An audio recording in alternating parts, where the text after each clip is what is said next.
Olá, meu nome é Angélica, sou Master Coach e analista de perfil comportamental. Minha missão de vida é ajudar homens e mulheres a resgatar sua identidade, eles reconhecerem o seu próprio valor, sem usar a força do braço, mas sim com seus talentos naturais. Eu fui convidada pela nutricionista Milena para falar sobre ansiedade. Só de eu falar de ansiedade já tem pessoas aí ansiosas, mas respira fundo e vamos lá. Primeiro a gente tem que entender a origem da ansiedade. Tem ansiedade, a gente nunca vai ficar livre da ansiedade, sempre vai ter. Mas tem aquela ansiedade que é o quê? É criar expectativa para o futuro, a visão positiva de futuro e começar a fazer o que precisa ser feito. Mas tem a patológica. Eu quero trazer a clareza para vocês. Primeiro você precisa entender a origem dessa ansiedade. E essa origem está lá no que você viu, sentiu, ouviu de 0 a 12 anos. Imagine que essa idade são as raízes de uma árvore. Isso mesmo, a raiz. Olha essa raiz dessa árvore. Você passou por alguma circunstância dessa? Dá uma olhada. Você é fruto de uma gravidez indesejada? Brigas no casamento? Você viu muitas brigas com os seus pais? Houve abuso sexual? Injustiça? Adultério? Comparações? Surras? E críticas? Imagine que isso são as raízes da sua infância, de 0 a 12 anos, dessa árvore. Essa árvore ela cresceu e começou a dar frutos. E quais são os frutos dessa situação que você passou na sua infância? Dê uma olhada. Desconfiança, vícios em drogas, vitimização, crítica, impaciência, vícios em álcool, orgulho, desrespeito, culpa, ciúmes e tá aí a ansiedade. Então a ansiedade, ela tem origem quando ela é patológica, aquela que você não tem controle, tá lá na sua infância. Você tem que voltar à origem. A gente não pode viver no passado, mas tem certas situações que a gente precisa voltar e rever, dar um novo significado, um novo sentido para aquilo. Se você passou por alguma dessas situações, provavelmente sua ansiedade ela está ligada aí. Mas muitas vezes não é só a ansiedade que nos fazem o quê? Parar uma dieta no meio do caminho, começar a ter grandes resultados e parar. É para esse ponto que eu quero chamar a sua atenção. Como eu disse anteriormente, tudo que você viu, ouviu e sentiu de 0 a 12 anos forma sua crença. A crença de identidade, crença de capacidade e crença de merecimento. A crença da identidade é esse triângulo. Veja esse triângulo. Ela é a base da nossa vida. Então eu preciso ter muito claro quem eu sou, o que eu gosto de fazer, quais são meus talentos naturais, o que eu sou bom, o que eu gosto de fazer, quais são os meus sonhos. É aquela resposta de $1 milhão. Quem eu sou, sem no ter e no fazer. A base, o meio dessa pirâmide está aí a nossa crença de capacidade. O quanto eu vejo o meu potencial, o quanto eu vejo que eu sou capaz de realizar algo. Normalmente, quem não tem essa crença de capacidade tem muita facilidade de fazer para o outro, pela necessidade de aceitação, de ser aceito, mas uma grande dificuldade de fazer para si. E o que faz eu não ter essa crença, né, de capacidade? É de 0 a 12 anos se você foi muito criticado ou muito super protegido.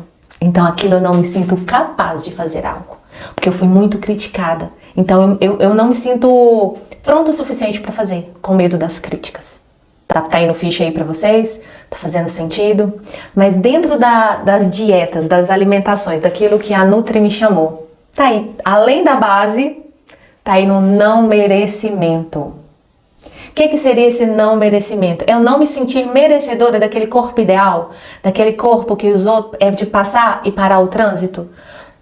É insano pensar dessa forma, né? Mas é exatamente isso que acontece.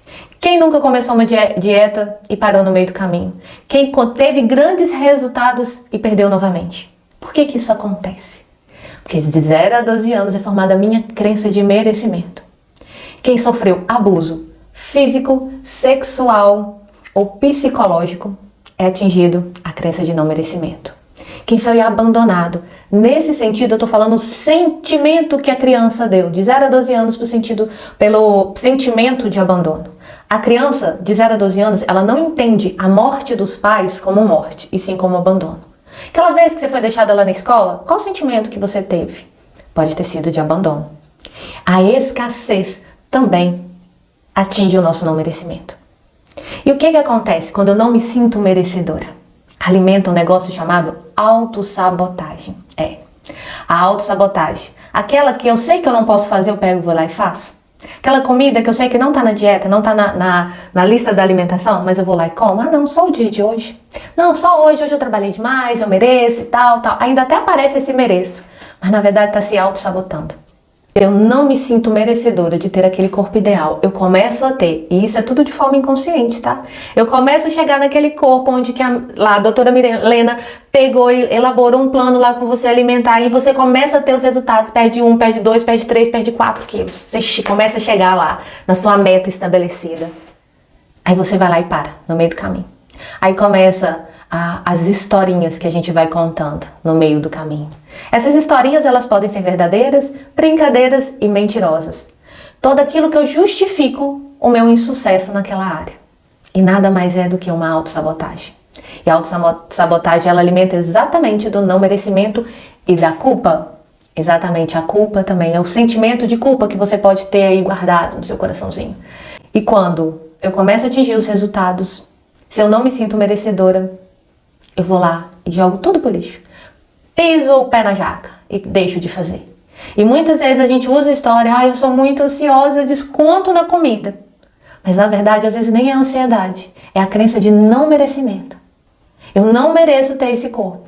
E gente, é tudo de forma inconsciente, tá? Você não faz isso consciente, não. Um exemplo de não merecimento clássico que todo ano a gente vê é aquele estudante que passa o ano inteiro estudando pro Enem.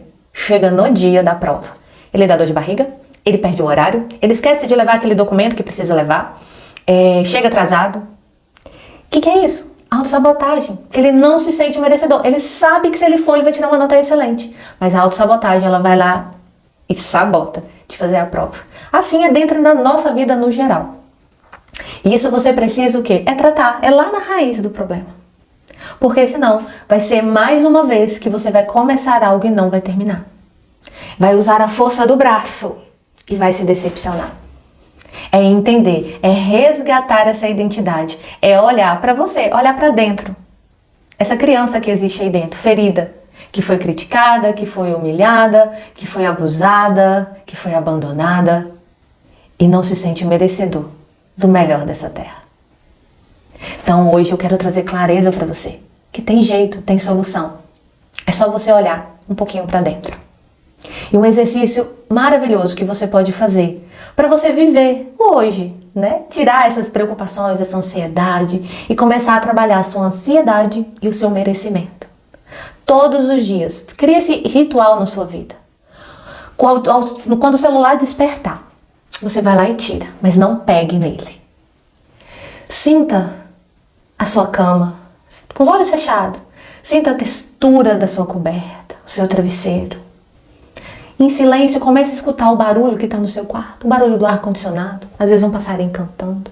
Vai se conectando com você naquele momento. É vivendo o poder do hoje, do agora.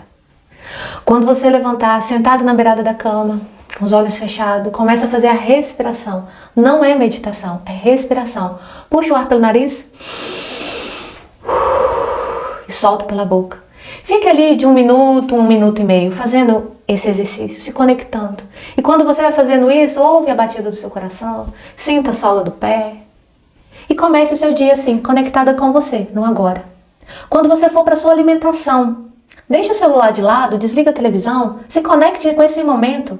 Seu café da manhã, olhe para aquele prato bonito, faça um prato bonito e comece a admirar a cor daquele prato. Sinta o cheiro. Quando você colocar a comida na boca, sinta a textura. Feche os olhos, sinta a textura, sinta o sabor. Comece a viver o poder do agora. E desconecte de tudo que está em volta. Isso eu te convido a não fazer apenas na alimentação. Faça naquele momento quando você estiver com seus filhos, com seu esposo, com seus amigos. Se conecte no agora. Deixe o passado para trás. Deixe de viver o futuro. Tem gente que está vivendo lá no futuro. E a maioria das nossas preocupações, muitas vezes, elas nem acontecem. E viva o agora. E pergunta, o que eu posso fazer agora que eu possa modificar o meu futuro? E muitas coisas eu preciso tratar lá no meu passado. Eu convido a você a olhar para dentro de você. E cuidar dessa criança, pegar essa criança no colo. E olhar para ela, olhe para ela e fala, eu vou cuidar de você. Vai ficar tudo bem. E pronto. E comece a perguntar. Quais feridas eu tenho que eu preciso tratar? para eu poder evoluir em todas as áreas da minha vida. Seu passado ele não te define, mas tem muitas situações que se você não tratar lá no passado, ele vai prejudicar o seu presente e você nem vai viver o seu futuro. Eu convido você a viver essa transformação de vida. E lembre-se, mudanças acontecem rápido, só depende de você.